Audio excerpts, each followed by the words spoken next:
अब्दुल्ला शाहिद जी, His Excellency Mr. Abdullah आपको Shahid. अध्यक्ष पद संभालने की First of all, I would like to हार्दिक बधाई। warmly congratulate you on आपका अध्यक्ष assuming बनना the office of President of the सभी UNGA. विकासशील देशों Your becoming President और is a विशेषकर matter of pride for all developing small countries island developing and states के in लिए particular for small island गौरव की developing बात है। states. अध्यक्ष महोदय, Mr. President, गत 1.5 वर्ष से for the last 1.5 years, पूरा विश्व the world 100 साल has में been आई सबसे grappling with बड़ी the worst महामारी pandemic का it has सामना seen कर in रहा 100 years. ऐसी भयंकर महामारी में I pay tribute जीवन to गंवाने all वाले those who have lost their lives सभी लोगों in को the deadly corona मैं pandemic, श्रद्धांजलि देता हूं और and परिवारों I के साथ express my अपनी condolences संवेदनाएं व्यक्त करता to हूं। their families. अध्यक्ष महोदय, Mr. President, मैं उस देश का I प्रतिनिधित्व कर रहा represent a हूं country जिसे that mother of is democracy proud का to be गौरव known हासिल। as the mother of democracy. लोकतंत्र की हमारी We हजारों have had वर्षों की a महान great परंपरा रही। tradition of democracy that goes back thousands of इस years. 15 अगस्त को On 15th of भारत ने August this year, अपनी आजादी के India entered 75वें the साल में प्रवेश 75th किया। year of its independence. हमारी विविधता, Our diversity हमारे सशक्त is लोकतंत्र, identity of our strong एक ऐसा democracy. देश It is a country जिसमें that has दर्जनों भाषाएं dozens हैं, of languages, सैकड़ों बोलियां हैं, hundreds of dialects, अलग अलग रहन सहन, different खान पान। lifestyles and cuisines. ये vibrant This is democracy the का best बेहतरीन example of a उदाहरण है। vibrant democracy. ये भारत के लोकतंत्र की ताकत है। This by the कभी fact that a little एक boy रेलवे स्टेशन who के at T one stall time पर used to help अपने his पिता father की मदद at करता his tea था, stall at the railway आज station is today चौथी बार addressing the भारत के United प्रधानमंत्री के तौर Nations पर General Assembly for the fourth time UNGA को as संबोधित Prime कर रहा Minister है। of India.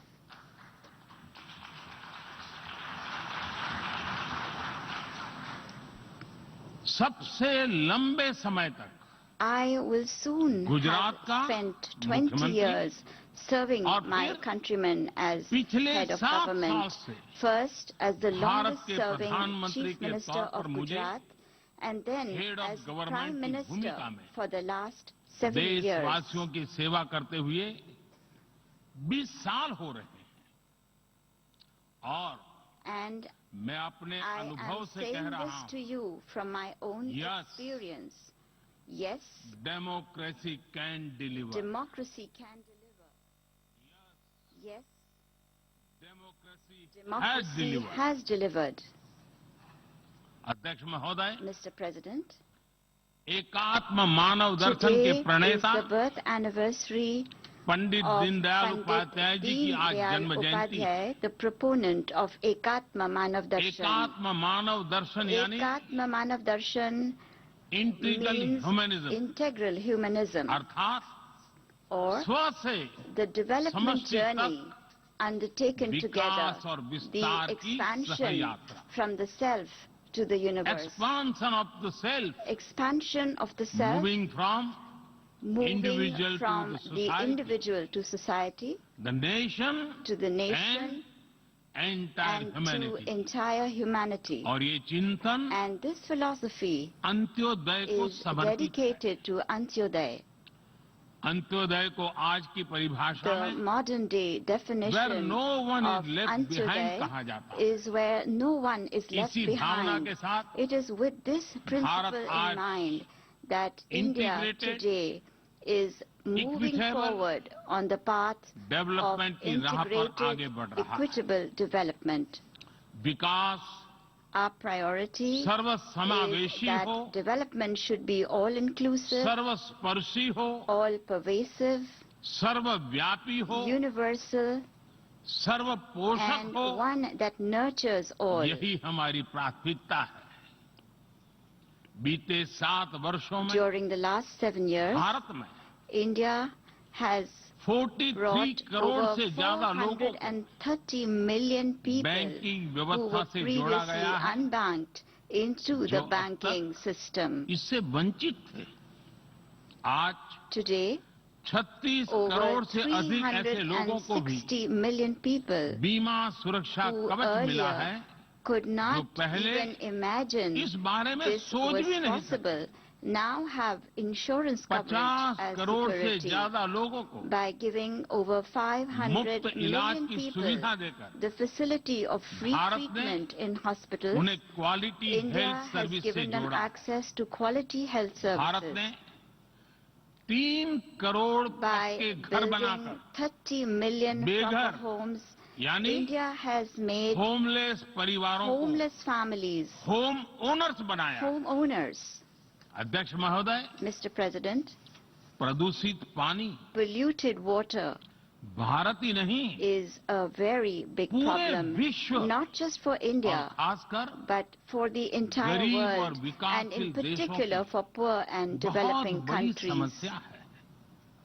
भारत में इस चुनौती से निपटने के लिए In order to address this हम challenge 17 in करोड़ से India, अधिक घरों we तक are carrying out a very big pipe से campaign to ensure साफ that पानी piped पहुंचाने का clean बहुत water बड़ा अभियान reaches चला रहे हैं। over 170 million विश्व homes. की बड़ी-बड़ी संस्थाओं ने Reputed institutions of the ये world माना है have कि said किसी भी देश के विकास के लिए वहां के नागरिकों के पास जमीन और घर के प्रॉपर्टी राइट्स यानी ओनरशिप का रिकॉर्ड होना बहुत जरूरी है। दुनिया के बड़े बड़े देशों में बड़ी संख्या में ऐसे लोग हैं जिनके पास जमीनों और घरों के प्रॉपर्टी राइट्स नहीं है। आज हम भारत के 6 लाख से अधिक गांवों में ड्रोन से मैपिंग कराकर करोड़ों लोगों को उनके घर और जमीन का डिजिटल रिकॉर्ड देने में जुटे हैं। ये डिजिटल रिकॉर्ड प्रॉपर्टी पर विवाद कम करने के साथ ही access to credit, bank loan तक लोगों की पहुंच बढ़ा रहा है। अध्यक्ष महोदय, आज विश्व का हर 6ठा व्यक्ति भारतीय है। जब भारतीयों की प्रगति होती है तो विश्व के विकास को भी गति मिलती है। When India grows, the world grows. When India reforms, the world transforms.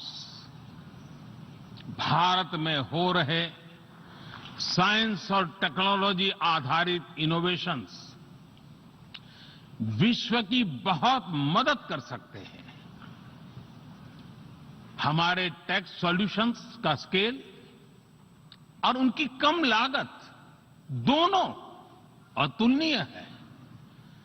हमारे यूनिफाइड पेमेंट इंटरफेस यूपीआई आज भारत में हर महीने 350 करोड़ से ज्यादा ट्रांजैक्शन हो रहे हैं। भारत का वैक्सीन डिलीवरी प्लेटफॉर्म कोविन एक ही दिन में करोड़ों वैक्सीन डोज लगाने के लिए डिजिटल सपोर्ट दे रहा है। अध्यक्ष महोदय, सेवा परमो धर्मः, सेवा परमो धर्मः को जीने वाला भारत सीमित संसाधनों के बावजूद भी वैक्सीनेशन डेवलपमेंट और मैन्युफैक्चरिंग में जी जान से जुटा है। मैं यूएनजीए को ये जानकारी देना चाहता हूं कि भारत ने दुनिया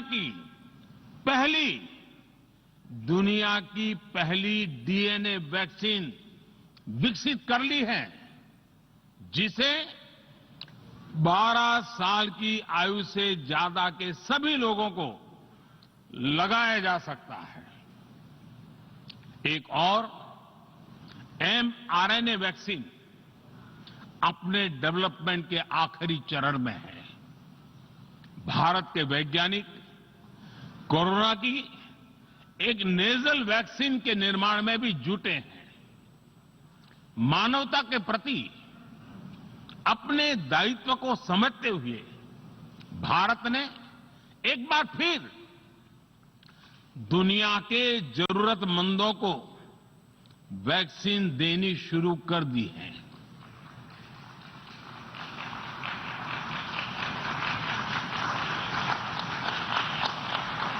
मैं आज दुनिया भर के वैक्सीन मैन्युफैक्चरर्स को भी आमंत्रित करता हूं,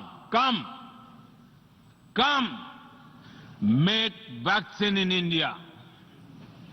अध्यक्ष महोदय, आज हम सब जानते हैं कि मानव जीवन में टेक्नोलॉजी का कितना महत्व है, लेकिन बदलते हुए विश्व में टेक्नोलॉजी विथ डेमोक्रेटिक वैल्यूज, ये सुनिश्चित करना भी आवश्यक है। भारतीय मूल के डॉक्टर्स, इनोवेटर्स, इंजीनियर्स, मैनेजर्स किसी भी देश में रहें, हमारे लोकतांत्रिक मूल्य उन्हें मानवता की सेवा में जुटे रहने की प्रेरणा देते रहते हैं। और ये हमने इस कोरोना काल में भी देखा है। अध्यक्ष महोदय, कोरोना महामारी ने विश्व को ये भी सबक दिया है कि वैश्विक अर्थव्यवस्था को अब और अधिक डाइवर्सिफाई किया जाए। इसके लिए ग्लोबल वैल्यू चेन्स का विस्तार आवश्यक है। हमारा आत्मनिर्भर भारत अभियान इसी भावना से प्रेरित है। ग्लोबल इंडस्ट्रियल डाइवर्सिफिकेशन के लिए भारत विश्व का एक लोकतांत्रिक और भरोसेमंद पार्टनर बन रहा है। और इस अभियान में भारत ने इकोनॉमी और इकोलॉजी दोनों में बेहतर संतुलन स्थापित किया है। बड़े और विकसित देशों की तुलना में क्लाइमेट एक्शन को लेकर भारत के प्रयासों को देखकर आप सभी को निश्चित ही गर्व होगा। आज भारत बहुत तेजी के साथ 450 गीगावाट रिन्यूएबल एनर्जी के लक्ष्य की तरफ बढ़ रहा है। हम भारत को दुनिया का सबसे बड़ा ग्रीन हाइड्रोजन हब बनाने के अभियान में भी जुट गए हैं। अध्यक्ष महोदय, हमें अपनी आने वाली पीढ़ियों को जवाब देना है कि जब फैसले लेने का समय था, तब जिन पर विश्व को दिशा देने का दायित्व था, वो क्या कर रहे थे। आज विश्व के सामने रिग्रेसिव थिंकिंग और एक्सट्रीमिज्म का खतरा बढ़ता जा रहा है। इन परिस्थितियों में पूरे विश्व को साइंस बेस्ड रेशनल और प्रोग्रेसिव थिंकिंग को विकास का आधार बनाना ही होगा। साइंस बेस्ड अप्रोच को मजबूत करने के लिए भारत एक्सपीरियंस बेस्ड लर्निंग को बढ़ावा दे रहा है। हमारे यहां स्कूलों में हजारों अटल टिंकरिंग लैब खोली गई है, इंक्यूबेटर्स बने हैं और एक मजबूत स्टार्टअप इकोसिस्टम विकसित हुआ है। अपनी आजादी के 75 वर्ष के उपलक्ष्य में जब हम आजादी का अमृत महोत्सव मना रहे हैं, भारत 75 ऐसे सैटेलाइट्स को अंतरिक्ष में भेजने वाला है जो भारतीय विद्यार्थी स्कूल कॉलेजों में बना रहे हैं। अध्यक्ष जी, दूसरी ओर रिग्रेसिव थिंकिंग के साथ जो देश आतंकवाद का पॉलिटिकल टूल के रूप में इस्तेमाल कर रहे हैं, उन्हें ये समझना होगा कि आतंकवाद उनके लिए भी उतना ही बड़ा खतरा है। ये सुनिश्चित किया जाना बहुत जरूरी है कि अफगानिस्तान की धरती का इस्तेमाल आतंकवाद फैलाने और आतंकी हमलों के लिए न हो। हमें इस बात के लिए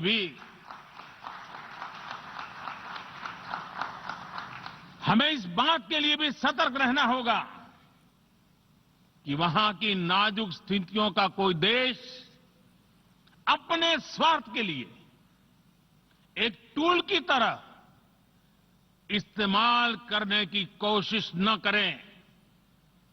इस समय अफगानिस्तान की जनता को,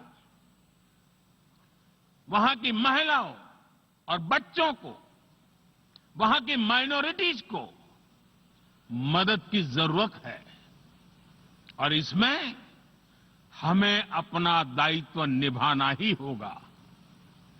अध्यक्ष महोदय, हमारे समंदर भी हमारी साझी विरासत है, इसलिए हमें ये ध्यान रखना होगा कि ओशन रिसोर्सेज को हम यूज करें, एब्यूज नहीं। हमारे समंदर अंतर्राष्ट्रीय व्यापार की लाइफलाइन भी है। इन्हें हमें एक्सपांशन और एक्सक्लूजन की दौड़ से बचाकर रखना होगा।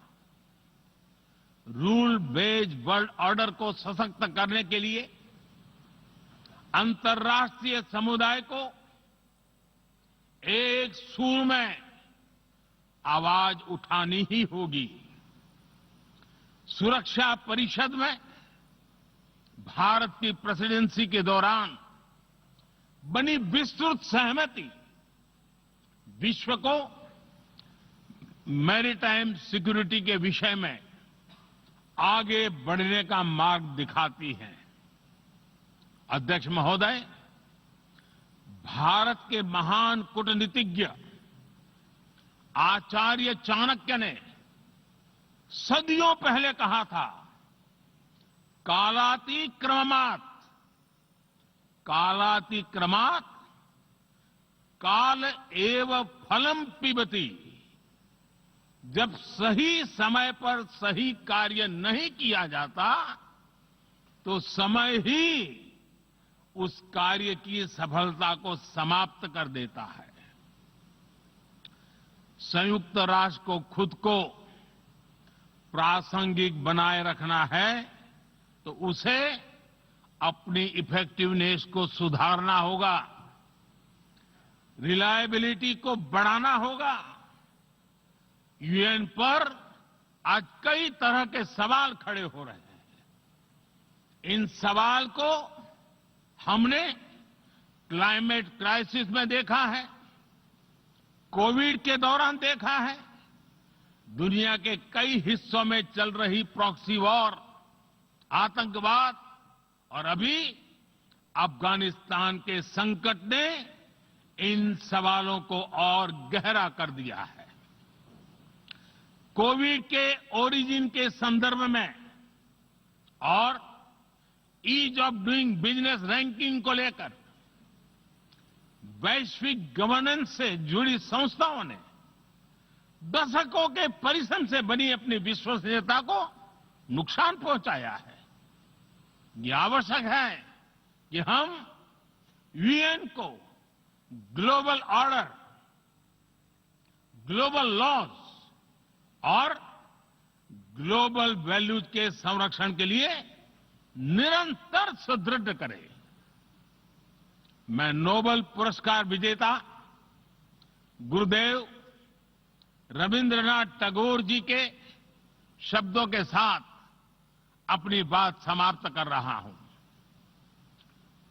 शुभो कर्मोपोथे, शुभो कर्मोपोथे, ধোরো নির্ভয়োগান, সব দুর্বল সন্ন্যাস होक अवसान। अर्थात अपने शुभ कर्म पथ पर निर्भीक होकर आगे बढ़ो, सभी दुर्बलताएं और शंकाएं समाप्त हो। ये संदेश आज के संदर्भ में संयुक्त राष्ट्र के लिए जितना प्रासंगिक है, उतना ही हर जिम्मेदार देश के लिए भी उतना ही प्रासंगिक है। मुझे विश्वास है हम सबका प्रयास विश्व में शांति और सौहार्द बढ़ाएगा, विश्व को स्वस्थ, सुरक्षित और समृद्ध बनाएगा। इन्हीं शुभकामनाओं के साथ बहुत बहुत धन्यवाद। नमस्कार।